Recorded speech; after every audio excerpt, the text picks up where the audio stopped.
Hello and welcome once again to The Booking Club, the podcast that brings you today's leading authors and commentators from a table at their favourite places to eat and drink. I'm your host, Jack Aldane, and my guest on this episode is Dr. Kathleen Stock, philosopher and author of Do Not Go Gentle, The Case Against Assisted Death. My next guest is Kathleen Stock, author of Material Girls and published just recently, Do Not Go Gentle, The Case Against Assisted Death. Kathleen, thank you very much for joining me here at Chez Antoinette in Victoria. Hi, Jack. Very pleased to be here. Well, spring has sprung here in London, and although this episode is not going to be necessarily all full of life, it's a pleasure nonetheless. Can you tell us why you've chosen Chez Antoinette to begin with? Well, it's a nice little French bistro-style place, and I've been here a few times, and I mean, I do get a bit overwhelmed by choice, and you were very nice. You said, choose anywhere in central London, and I thought, oh my God, it's too much. So I chose somewhere I knew. It's not particularly flashy, but I did live in France for a while when I was younger, so really? It reminds me. Whereabouts in France did you live? Well, I lived in Bordeaux when I was 17 for 6 months before I went to university, and then I lived in Paris, or the outskirts of Paris, for a year. So I did French as my degree, basically. Do you normally order the same thing every time you come here? No, I don't. To be honest, I can't really remember what I normally order. I mean, it's all very classic, isn't it? It's got a croque monsieur, it's got steak tartare, it's got, hear my very authentic French accent there. So yeah, I don't know what I order. It's not, like I say, it's none of it stand out in your mind sort of thing, but it's sort of the sort of place you go when you know you'll get a nice meal in a convivial atmosphere with a nice glass of wine. You began this by saying that you tend to get overwhelmed by choice. That is obviously going to form a huge theme of this conversation.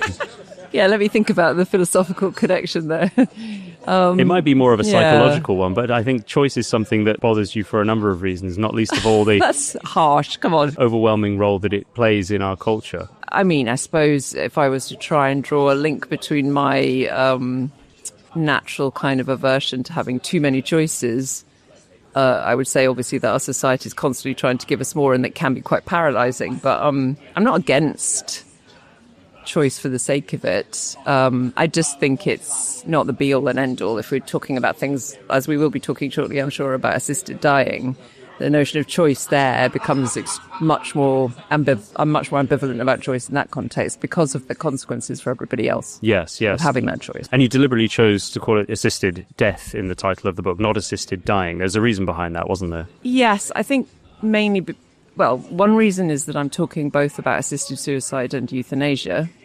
So I didn't just say assisted suicide, as many people in Britain would want me to say, because it's even less ambiguous than assisted death. But I think assisted death's a nice compromise between the people that want to say assisted suicide and the people that want to say assisted dying, because it spells out the nature of the act. I mean, at dying, you're still alive when you're dying. And I think assisted dying sounds a bit like assisted living, in the sense that it sounds nice, whereas I'd quite like a less euphemistic, more descriptive term, given it's so important that we understand what the hell we're talking about in this. There is no gentle way to segue from sitting outside on a lovely spring day in London in a French bistro to the nature of this book. We had to get into it at some stage. So I, like you, am less interested in the sort of first principle moral questions of whether it is right to help somebody to die, whether people have the rights, since on that second question, they either do or they don't. I'm more interested in what happens when you systematize moral questions of this magnitude, and the dysfunctions that we've seen play out time and time again throughout human history when a system that is based on a rational universalism like this fails to see the nuance and fails also to see beyond the sovereign rights of individuals. Well, you've summarized it pretty well there. I mean, I think in a way there's been a bit of a misdirection, possibly unintentional, in the way that my side of the fence's position has been set up, because we're portrayed typically as being moral purists, or as being lost in abstraction and unconcerned with how things play out in the real world. We're just against it, and we're hiding our religious scruples under sophistry. None of that's true. what is true, so I think I concede in the book that there may be some context in which it is permissible to help someone else to die. I'm generally a kind of Aristotelian, if that means anything to listeners, but basically that just means there are no moral rules. It's always about context. So you can never say in advance, as far as I'm concerned, that such and such is always wrong. You can usually think of some far-fetched thought experiment in which it might be right. But, I wouldn't have written a book about that. The point is, assisted death isn't about interpersonal acts, me helping you in this situation. It's about developing policies and guidelines and regulations and a system that will deliver this supposed form of mercy or freedom, whatever you look at it. And then what happens when you integrate that system into other systems, like the legal system, the NHS, the social care system, and so on. And also, what does it do to society-wide ways of thinking about suicide, suffering, health, when you've now got killing, self-killing or otherwise, presented as a form of treatment for suffering by this system. So the book is really an attempt to think through those sorts of questions, to look at how it has worked in other places or not worked, and then also to kind of unpick the underlying fantasies, intellectual archetypes that are tempting in this area when people are thinking about what they want. There is, as you say, a real focus on the individual in this discussion, and lots and lots of people saying, well, it is my right to do it if I want to. There's a lot of emotion pulsing through, lots of extremely emotive examples presented to kind of push us in a certain direction. And I want to say, no, hang on. First of all, there's lots of people at stake here, not just very ill individuals who want this. And second, it's not just about the individual. As these questions, then it never really is only about the individual when you do something like this. Would you say that point there you've ended on links the two books you've written to date? I know it's been mentioned that until now you haven't made any overt position on assisted death clear, but there is a bridge between Material Girls and this book, isn't there? It seems to be your persistent interest in the way that individual sovereignty and the atomization of individual beings does away with very important questions that we're not willing to answer if it's all a closed circuit. One has to admit about the gender debate, whichever side you're on, there's a huge emphasis on what the individual feels they want. And it was initially, when I was active in that debate, really active, it was always being said that it didn't affect anyone else but the individual. Like rights are not, it was a right of the person to transform their body as they wished, and rights are not pie. It was this really annoying mantra inherited from the gay marriage debate, I think. As in, you getting a piece of the pie doesn't mean I get a smaller piece of the pie. Right. But actually, so if you think of it like that, then you think, well, what does it matter? If I do this to myself, what does it matter? But of course, it's not just that you're doing something to yourself, you're demanding that other people do it for you, for a start. Both in gender medicine and in assisted death, you're not being left to do something to yourself. You're demanding it of the state and the medical profession. And in that case, it may well be that it turns out to be a bit like pie, especially in gender medicine. Hormones for this lot means fewer hormones for this lot. Quite literally, when it came to breast cancer care, there was a direct competition at one stage because a new class of women had suddenly emerged who now had so-called rights on the system too. So it had all sorts of conflicts that were being glossed over like that, yeah. That point about resources is key, and why I feel like I land on your side of the argument in this debate about assisted death, which is that the bill, which for now, as I understand it, you can correct me if I'm wrong, will not pass into law, has been frozen. It's been timed out, but I don't know how credible these claims are, but the lobbying groups like Dignity in Dying are saying that the Parliament's Act should be invoked, so it should come back in the next session exactly as it was, and in that case, I think it has to pass through some kind of bit of obscure legislation that I don't fully understand. That bill is really a response to constraints on the system that are nothing to do with the position that advocates for it would argue we've arrived at as an enlightened secular society. They, to me, seem to be direct responses to fundamental resource depletion and the economic constraints that are making it harder for a vast array of services and support mechanisms for individuals in crisis, as well as, of course, a layer of individual rights and some of those first principle arguments. It seems to me like you don't get a bill like this unless a country is worried that it can't look after people properly. I think that's partly true. I think this bill is perennially tempting to people for reasons that go deeper than material circumstances. I think that, existentially, this sort of bill is tempting to people who are very afraid of certain outcomes for themselves. But those fears definitely get exacerbated in a system where palliative care is inadequate, where people are dying on trolleys in corridors, when social care is collapsing, when everything costs so much. Absolutely. Now, that cannot... It's weird, because that sort of rationale gets kind of intimated at the individual level. Lots of, as I say, emotional stories about people dying in terrible pain, or you think, okay, that's a failure of the medical system. They should have had proper pain control, because it does exist. We've got great technologies for controlling pain now and the side effects of pain control. But they didn't get it. So at that level, you sort of can see that it's perfectly rational for an individual who's being failed by the system to long for death.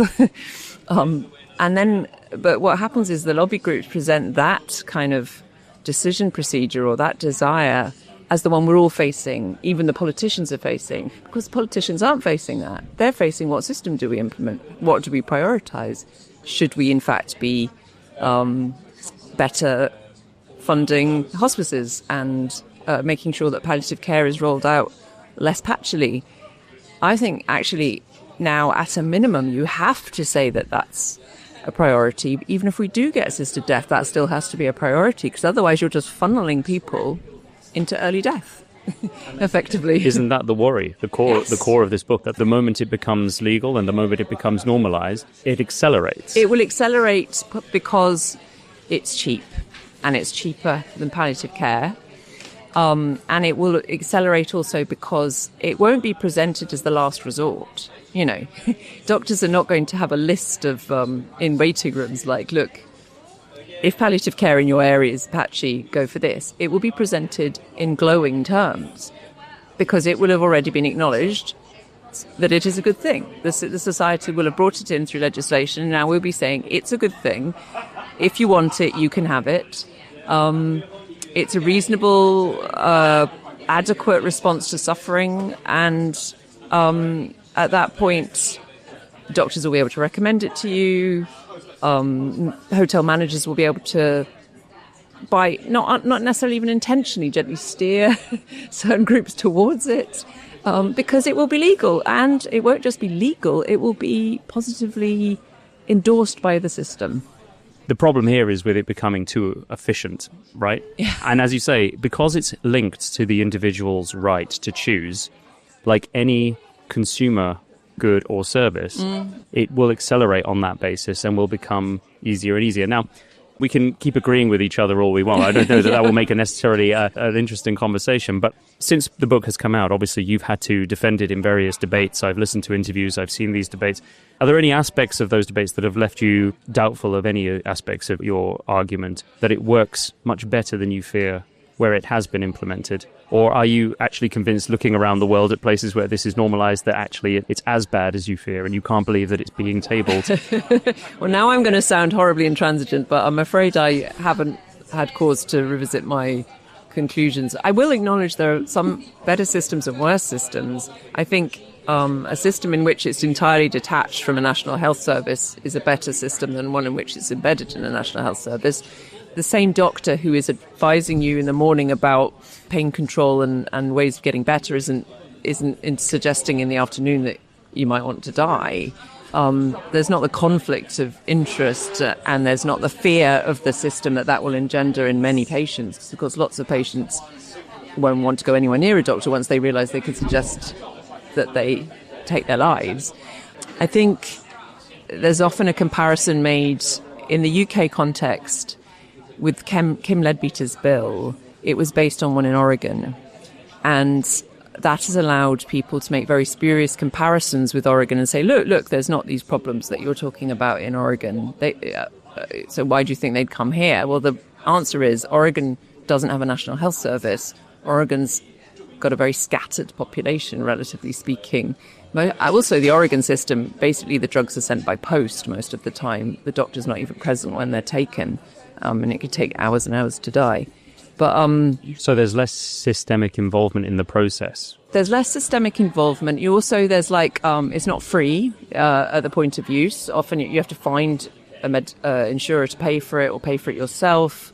I'm not saying any of these things that sound good to me, but they sound... Arguably, they could lead somebody to even worse yes, cases actually. of despair. I mean, it's got other problems. But the point is when British people say we're just going to import that system and we'll have exactly the same number of users proportionately and everything will be fine... we're going to be importing this into highly populated cities with a national health service where doctors will be able to recommend it, where it will be free, probably free. You won't have to pay for it. So that all of those things will mean numbers will be much, much higher. And the comparison is inadequate. I think one of the criticisms I've had from one reviewer was that these archetypes that I set up, their attempts to kind of capture the ways of thinking that pulse through this debate, like freedom loving, basically, death as a means of realizing my own freedom, and mercy, death as a means of ending suffering. One reviewer said these are far too simple, and whoever thinks like this whoever thinks this simplistically. And I just think, well, they haven't been listening to the House of Commons debate, because I can assure him that people think that simplistically. They do talk about death as a means of, it's my right, my body, I should be allowed to do this. And it does sound that, I don't know, I want to say unconvincing, simplistic, but people do think like that. So I'm not really convinced that I haven't captured something about the current debate either. I think it's very easy to legislate for other people whose despair you can only imagine versus how you would honestly feel if that was presented to you at a time when every part of you, though you may long for death, wishes, by dint of the fact that you feel this despair, that it weren't so. Every person who is in that state may say that they have no resource left to envisage a happier life, but their despair tells us that they don't want to be despairing. Well, and we should try and do everything we can. Yeah, that's interesting. I mean, I think there's a version of that's a bit more basic, which is, I mean, I mentioned this in the book and I didn't go into it in any depth, but it is surprising to me. I don't see this discussed more often. So the people for assisted death often talk about people in extreme pain as like a motivator. Like Jonathan Romain, who I've debated a couple of times now, has this big story about how you'd be going around hospitals and there was this one guy on his knees, racked with terrible, terrible pain. And the implication is we need to do something. We need to end this person's life. But pain is in other contexts, like torture, pain is sort of something that literally drives you out of your mind. You do not make right decisions under the influence of terrible pain. You can do, you can all you want is for it to stop, and you'll do anything to make it stop, and you'll do things you would never normally do otherwise. Yes. So I think at the very least, the pro-assisted dying lobby should have, or death lobby should say, right, well, we need to control people's pain so they get into a position to make a kind of much more considered decision. Yet I don't hear that. I just hear this sort of so it's a version of your worry that like people can be in very altered, vulnerable states that they might get out of. And that's the thing. Dying is a long process. For some people, it goes on for years. And that can encompass terrible pain that is then controlled. It can also encompass depression, which then lifts, particularly after diagnosis. Like it's tracked through various studies that, obviously depression can kick in after a terminal diagnosis, prognosis. But then it often, after 3 months, lifts again. And then there's things that you can do as well to help people in that situation. And there's things you can do to make it worse. So it's not just a cut-off point where we just stop caring about people as soon as they get a terminal prognosis and go, oh, well, if they want to die, they can. We'll help them, in fact. That seems to me a very nihilistic way of approaching what can be quite it can be quite a valuable time of people's lives. And I know that sounds glib, but I do think it's true. I think people have time to say things to each other that they wouldn't say, they have time to have conversations, they have time to reflect on things. And pain control would help them do that. Pain is something that we should talk about more after we've ordered from the menu, because I think you're right. I told you, there's no way to transition in this episode, is there, without sounding totally brutal. But the point is that when we next talk about pain, I'd like to delve deeper into the various types of pain that you've identified through your research in writing this book, how you consider each of them, because you're absolutely right. I've just spoken about despair or about pain in very broad strokes. I, like any person, distinguish quite sharply between physical pain and psychological pain. Pain that is about the world that a person has convinced themselves they're living in, or a story they've told themselves about their experience that they can't be persuaded out of, seemingly. But we should talk about that maybe, because that's key to the moral question of what to do about it. Anyway, I don't know how many times listeners have heard me order a steak tartare as a starter, but it's happening again, folks. I'm sorry to say. I am a creature of habit. And I think I also like the look of this, the cod niçoise, green beans, sun-dried tomatoes and potatoes. That sounds nice. You can get a steak tartare as a starter or a main. Well, what will I get? Maybe I'll try the cabbage. Why not? Herb-scented beef and pine night stuffed cabbage, creamy mash and thyme jus. I mean, have you found over the last 5-6 years writing books that are so fraught with emotion and division exhausting? Do you get an energy from it, or have you found that you can't help but take on subjects that throw you right into the fray every time? Yes, it is quite exhausting. I don't necessarily draw. Well, maybe it depends. I'm not going to pretend I don't. Obviously, there must be some reason I'm doing it, and I have done it twice now. But yeah, it gets tiring. You do sort of fantasize about writing something that wouldn't immediately split your audience into fans or detractors. So obviously, but this is actually a walk in the park compared to last time, frankly.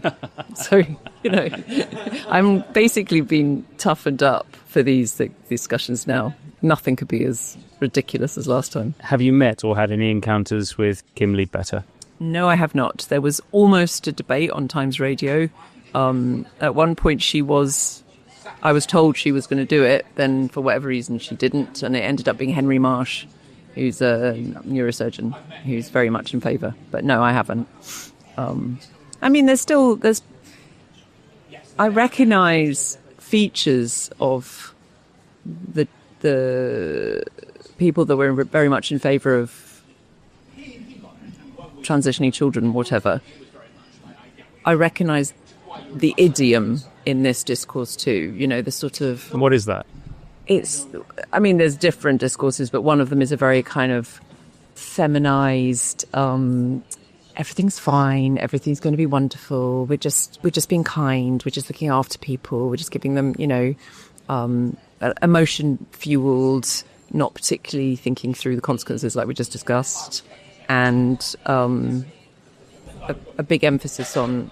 It's like the lanyard people, you know what I mean? Like, the lanyard people will see you now, that sort of thing.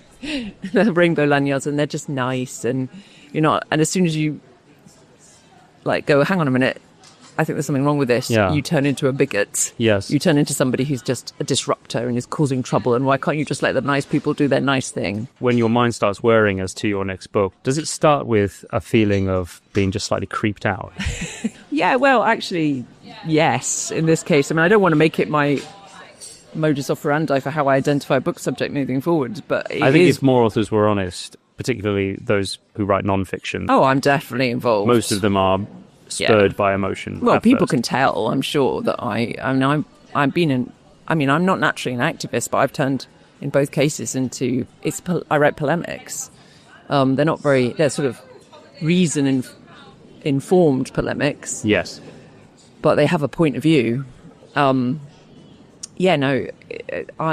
this case, because I was looking for a book topic after Material Girls, my agent was encouraging me to find one, and I just couldn't get settled on anything.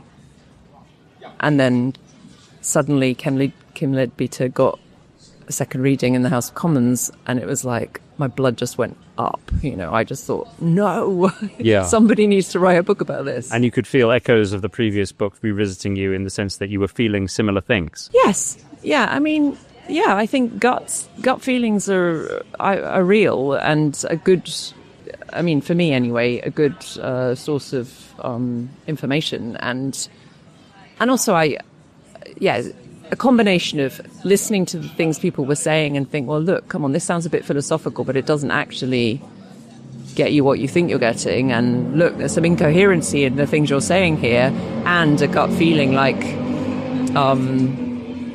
I don't really want to live in a society run by these people.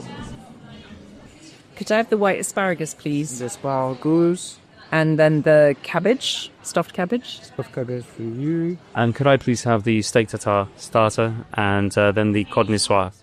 So with our food ordered, I want to bring us back to that cheery subject of pain and about the way in which various types of pain shapes and reshapes this debate. I've said already that I think there are ways in which the subject of pain and the qualitative differences between different states of pain, different types of pain, radically alters my perspective on whether or not this is the right thing to do for somebody. How have you thought about pain throughout the writing of this book? Well, I differentiate between, like conceptually, I think it's helpful to make a distinction between what you broadly might call physical pain and psychological pain, even though I can complicate that a bit, but let's just start off with a broad brush distinction between physical pain, where there's a cause located somewhere in your body, some kind of degeneration. Of course, there isn't always with sort of unexplained chronic pain, but you can normally point to a bit of your body and say, this hurts. And with physical pain, it's more likely that, you don't have to have certain kinds of thoughts to be aware of it. It just sort of muscles its way through into your consciousness, like you wake up in pain. Psychological pain is much more tied, as you said earlier, to a way of looking at the world. It's dependent on beliefs and the beliefs you have, the desires you have. Not that you can control those necessarily, but it's tied into a general assessment of your situation, just because psychological pain is composed of intentional contents, to say an annoying philosophical thing. So, it's about not having enough money, or your boyfriend not loving you, or the fact you're going to die, or that you've just been diagnosed with something. All of those are beliefs or worries or fears, but they all have content. Pain doesn't really have content. It just bluntly is there. Now, I said that's a rough distinction because you can complicate it a bit by saying, actually, in terms of pain control, it turns out there is a relationship between your thoughts and pain, and the fact that you can distract yourself from pain, or you can make it worse by thinking about it and things like that. So it's not quite the clear distinction that I set up there, but there's still something there to that distinction. That's how I put it in the book. When we distinguish between these two types of pain, or when we distinguish between any types of pain, and we think about what it means to bring a public service under government to engage with the individual who is experiencing that pain and decide, or help them decide, how to deal with it, with the possibility that death may be the best option for them. The psychological pain is much more, I think, morally difficult to pass, although you may disagree, than your physical. I think it's really complicated. Now, the first thing just to point out is that the Lead-Beater Bill makes no reference to pain or suffering at all of any kind. So, in a way, that's its champions would say that's an advantage of it. So you just get the diagnosis. You've got 6 months to live, or fewer. Do you want it or not? You've got capacity. There's a few sort of checks and balances, but no one's ever going to ask you in this system that we might be getting whether you're in pain or not. No doctor's going to make a decision about whether your pain is grave enough to warrant the remedy, as it were. But there are other systems which do pay attention to suffering. The thing is, and suffering would be the catch-all sort of descriptor for both the physical pain and the psychological pain. If you go back 100 years to discussions of euthanasia in the English Parliament, they were talking about physical pain, agony. They were not talking about fear of dying or anxiety about getting good enough care or worry about becoming demented or anything like that. They were talking about whether euthanasia was an appropriate response to severe, unremitting agony in the last few days of your life. Right. But that's not what's being talked about now, for various reasons. Partly our society is much, much more sensitive to suffering and worried about things like fear and anxiety, and considers them to be terrible forms of suffering in themselves. That in itself is worth delving further into, I think. Perhaps exactly. we should pause, but let's go back to that.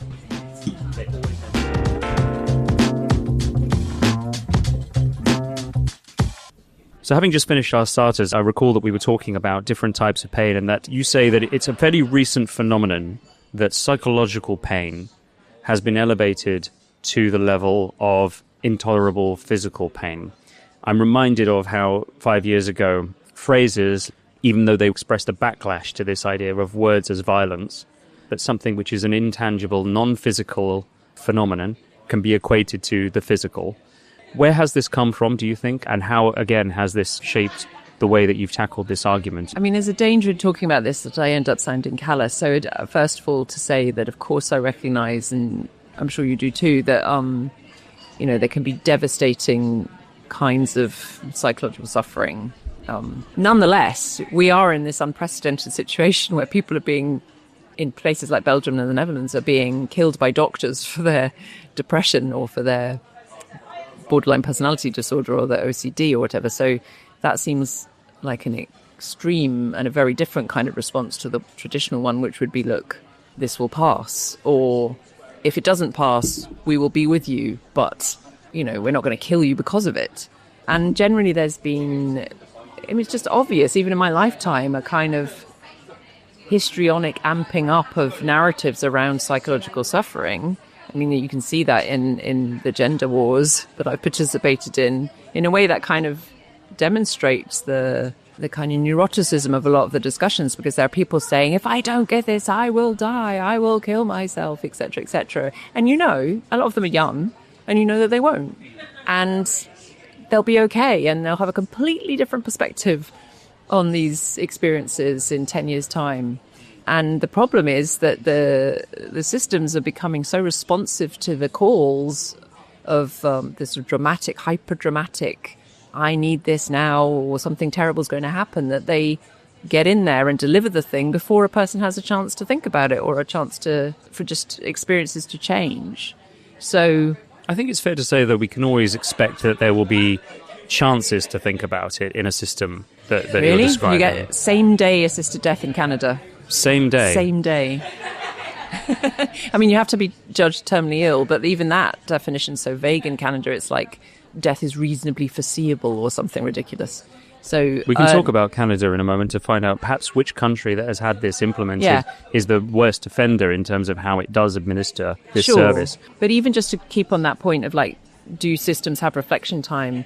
I think 15 days is pretty common. And I don't know about you, but I just don't think 15 days is remotely long enough to think about ending your life. It makes me think again about the problem of hyper-efficiency in a system like this. One sort of sinister, it's not conspiratorial, but I can see how you could think, look, it's not in the system's interest to hang about. People are taking up resources here. But I think from the perspective of the rationales that are given for this, in the book I describe this conflict between the freedom motive and the mercy motive. And so the mercy motive would surely say, look, why don't we just control your pain for a bit, give you a couple of months and see where we are, because that has to be more compassionate than just coming straight in and killing someone. But then the freedom motive says, no, I'm in control. I'm autonomous. You are just simply an instrument of my will, and you should do what I want now. So every time the system tries to put in safeguards, like saying we need a good reflection period, we need the person involved to have a full consultation with a palliative care specialist or whatever, there's another side of the lobbyists, as it were, that comes in and says, no, those are obstacles to the person's freedom, and we need to speed it up.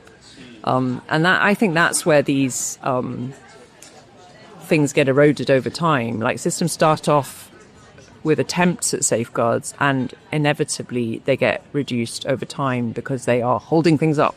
I have a bit of experience of Belgium. I don't know whether you've spent much time living in or passing through the country, having lived in France. I've been there, but I'm less worried about a country that is in many respects much more socialistic than our own, for having, in addition to a lot of state support for a number of things that people need throughout life, or a number of things that they could want, a mechanism for assisted death, as opposed to a country like the UK in 2026, whose government, it seems, is unable to do so much. Oh, but it will help you to die. Do you know what I mean? No, I do. Here, I just feel that people are pushed into states of insecurity that can spiral so easily, that having assisted death to me seems like the one thing that government shouldn't be thinking of as a solution to any of the other problems. So that's really interesting, and that sort of confirms something that an impression I've had of Belgium, the Belgian system. Now, so yes, I agree with you. Certainly if you're right about Belgian healthcare, but I also think that attitude that you've just described in Belgium has its own pathology, as it were, with respect to assisted death, because what you find there, so for a start, it seems to me that the decisions about whether to euthanize someone are very much on the individual doctor, and the doctor's much more likely to have quite a long-standing relationship with the patient, because they've just, they're not like, it's not like over here where you've never met the doctor before and you've only got 20 minutes. But, so, yes, you can have a kind of quite paternalistic relationship with your psychiatrist. They can think they know what's good for you. You can acquiesce, go along with it. But what you do find in Belgium and the Netherlands, of course, is these 20-somethings and 30-somethings, small numbers, yes, but still, with multiple psychological diagnoses being euthanized with no underlying physical health complaint. Now, I think that, to British thinking, is horrific. But it's a sort of it's a product of the mentality you just described, in a way that, like, they'll do things for you. They'll always be trying to make your life more comfortable and nicer. And if it turns out that you're completely irredeemably mentally ill, then they'll help you die. In Britain, of course, we're not going to get that level of attention from our doctors, possibly for the good. But yeah, you're absolutely right that we've got a hopelessly collapsing system as it is. In fact, I wouldn't even trust our system to deliver it efficiently. You keep talking about efficiency, but I imagine there'll be massive waiting lists. Well, yes, but the problem you just described is exactly why I feel so opposed to it in the UK. I think, again, aside from the first principle moral arguments and aside from mere state intervention, I feel particularly opposed to it here because, like anybody listening to this, I've seen the country as it was before the financial crash of 2008. I've seen the effects of austerity since the financial crash of 2008. I've seen the effects that Brexit has had on our economy, and I've seen what COVID has done. And now I think to myself, oh, great. And now we have an assisted death bill. All of this seems horribly connected in ways that those who are advocating for it seem completely unfazed by. Do you think we would have had this bill regardless of the pandemic? Do you think it would have gotten to the place it is now? To be honest, that's a good question. I actually think possibly yes, because, and that's not the answer you want, I know, but so we got this bill because Keir Starmer prioritised it. It's not official, but the first thing he did as Director of Public Prosecutions in 2008 was made it much harder to prosecute assisted suicide in the non-medical case. And it's a thing of his. It's like it's one of the few areas you can say Starmer has a view, that you could identify he has a position. And I think he's sort of oblivious to these wider issues. It would almost be accrediting him with too much understanding to push it, to connect up these dots. However... Well, we're having this conversation on the 12th of May, and I should probably say that by the time this goes out, who knows, he may not even be Prime Minister, but we'll see. No, and actually it would be interesting, won't it? Because Wes Streeting is against. He voted against. I think Shabana Mahmood voted against. Can't remember how the other major candidates voted or what they think, but it's... Yeah, so, sorry. I do think that there are clearly economic imperatives in this area that are just, you cannot ignore. And people like Matthew Parris have made them explicit. He's quite positive about assisted death because it's an economic solution to the fact that the pension system's collapsing and the birth rate is dropping. It shouldn't just be a right, assisted death, it should be a duty. Like, we need a world in which old people get to a certain point where they're no longer productive, they're a strain on resources, and they are taking away the family inheritance. It sounds awful when you spell it out, but in a way it's more honest because it's certainly more honest than saying, no, this is completely disconnected from these sorts of questions. It is officially the end of the UK as a first world country, though, isn't it? That a first world country does not think like this. It depends, I suppose, how you define first world countries. It might make us richer. That's one hell of a cost-saving measure. Yeah, but it also makes us like that. Have you seen Midsommar, that film where they push the old lady and the old man off the cliff? Right. Well, there's a ritual involved in like these pseudo-Viking societies where you reach a certain age and they have a celebration and then they take you up to a cliff and push you off. Well, arguably, the Brits are a pseudo-Viking society, aren't we? Yes. Yeah, that's anyway, true. Yeah. So back to our roots. I sort of want to find a way to bring this to a close. Which country in which assisted death has been implemented fully and for a while scares you most? Well, it's got to be Canada. I mean, you mentioned Canada earlier. Yeah, Canada why? seems to have all of the problems one might think. So it's got a socialised healthcare system where assisted death is kind of distributed throughout the system, proposed as a good thing. You can't really talk about death in the Canadian healthcare system without somebody calling a MAID assessor. It's called MAID, medically assisted. Again, euphemism, nice euphemisms, making it sound like you're calling a domestic help or something like that. I think it's 5% of all deaths are delivered by MAID. Or in 2024, that was the case. It's projected to rise to 7% this year.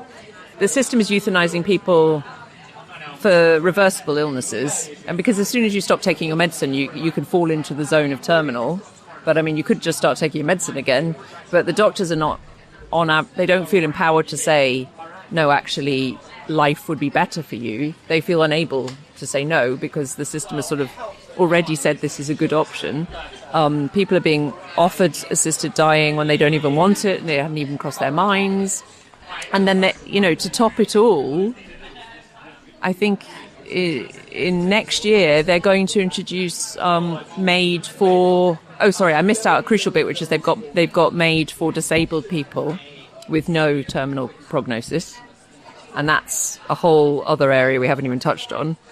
But next year they're going to bring it in for psychological illness only, as in go to the Belgian and Netherlands sorts of cases, so we could have perfectly healthy 25-year-olds who suffer from autism and OCD being euthanized by their equivalent of the National Health Service. I mean, it's just insanely dystopian to me. That's the way it sounds. Kathleen, as we're talking, it occurs to me that while we have become more open as a society to the idea of assisted death through free individual choice, we've at the same time become a more risk-averse society, which seems to me to be quite paradoxical, how we do everything we can to avoid anything which might approach suffering or indeed a threat to our lives in all sorts of circumstances, making sure that we're always safe, making sure that we always prolong life, making sure that we're always able to survive whatever it is we're about to do. And yet, it seems that we're becoming more and more open to this idea that actually, as well as all of that, we should be free to and happy to end life completely. And you say that these two things, the aversion of risk and the openness to assisted death, are actually linked. Well, they're linked insofar as risk itself is being defined in terms of the likelihood of personal suffering. And that's not always the way you need to have seen risk. Like medieval people would be much more worried about the risk to their souls than to their bodies, But we, in the secular 21st century idiom, that's just not a consideration. When people say risk, they mean health and safety. They mean, I don't want anything to harm me, either mentally or physically. And I do not want to suffer. So the progressive attitude to suffering generally is we must eliminate it. It's not an inevitable part of the human condition anymore. It's something that we could get rid of. And most of us, of course, not most, many of us, if you're lucky, can live long stretches of life, healthy, earning enough money and without any sort of big needs not being met in your life materially. And we are much more affluent. And I don't think it is a coincidence that the more closer we get to that probably impossible idea of eliminating suffering, the more attractive assisted death is, because it presents itself as this way of this sort of calm, well-managed, rosy glow way of avoiding fear, pain, and suffering at the end of life. So not so paradoxical after all. In fact, assisted death becomes another form of risk management. Exactly. The risk is that you will be in pain, you will be demented, you will lose your dignity in inverted commas. So we will alleviate you all of that. Before it even starts, we will get in there and see you off with your family around the bed, and it will be nice and tied up with a ribbon, as it were. But that's, we need to unpick the...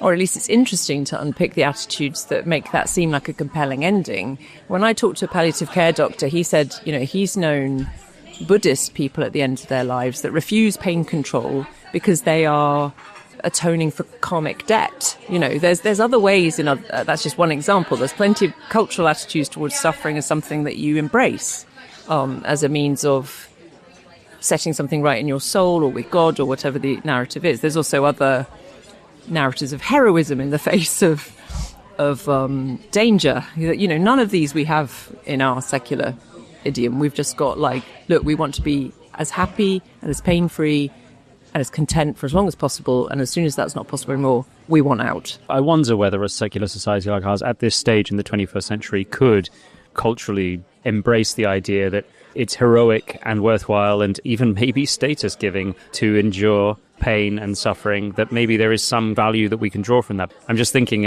what Gen Z are calling friction maxing, In a sense, there's, at a very micro level... Oh, they like it, yeah. If you hurt your leg playing football and refuse to take paracetamol, that's a form of friction maxing, I guess. Well, at a very low level. You're stage 1. Yeah, but they don't want to friction max up to stage 10, presumably. Presumably not. But as you say, there are cultures that see pain and suffering very, very differently. Let's put it this way, because I think when I say this sort of thing, I'm in danger of being accused of being glib. And I'm as pathetic and 21st century oriented as the next person. I take the painkillers. I don't want to die horribly and all the rest of it. I think palliative care is a really good thing, and we shouldn't be withdrawing it for our own spiritual good or anything like that. But if we move away from the discussion about assisted death and just talk about the role of friction, let's call it friction, as in discomfort, challenge, fear, anxiety, and the kind of enriching aspects of those. Yes. We don't have a public conversation about that. All we do is try and protect young people from anxiety. And in the last few years, I've obviously seen that in the university system. My God, give them crayons in the library and support alpacas, and all of that is happening. There's no one standing up and going, well, maybe a bit of fear is good for you. Maybe a bit of facing what you're frightened of might make you stronger the next time. No, that conversation is not happening. So all of this gets connected. These are social forces. You might think that they're really not very relevant to what happens at the end of life, but what is this generation going to look like at the end of their lives if society has spent decades telling them that any kind of facing of fear and discomfort is bad? Well, we don't know where this is going. Do you have any hope that there will be sufficient resistance to slow it further for people to stop and think about this more? We are living in an age of perma-crisis where there are any number of ambient and looming threats to our futures, of which this is only one. In the short term, I have hope. We'll see what happens with this Parliaments Act, but I just can't. I still like to believe that politicians aren't stupid enough to bring this in at this point. Surely they can anticipate the blowback. And I can see that in France, for instance, there's pushback because they're trying to implement it in France as well. So I think in the short term or medium term, even countries that sort of have a hangover of a residue of Christian thinking, as it were, or even Muslim thinking, some kind of religious thinking, will be a bulwark against these incursions. But in the long term, if we are moving more in a secular direction and morality just collapses into how people feel, we're not going to, and economically there'll be an imperative to bring it in, then I'm a bit, I think that I'm a bit more pessimistic about that. I think we do need some kind of moral revival to really get people to stand against it. Kathleen Stock, thank you very much for joining me on this episode, somber though it may appear to listeners who don't even get to enjoy the food. That's true. We're actually having a nice time. We are, and we're about to now. So sorry, listeners. Love you and leave you. We'll be back with the next episode. Again, Do Not Go Gentle, The Case Against Assisted Death by Kathleen Stock is available now in all bookstores. Has been since when this year? Came out a month ago. Yeah, and will be in paperback later on, I assume, I think in a year's time, roughly. All right. Thank you very much again. Thanks, Jack.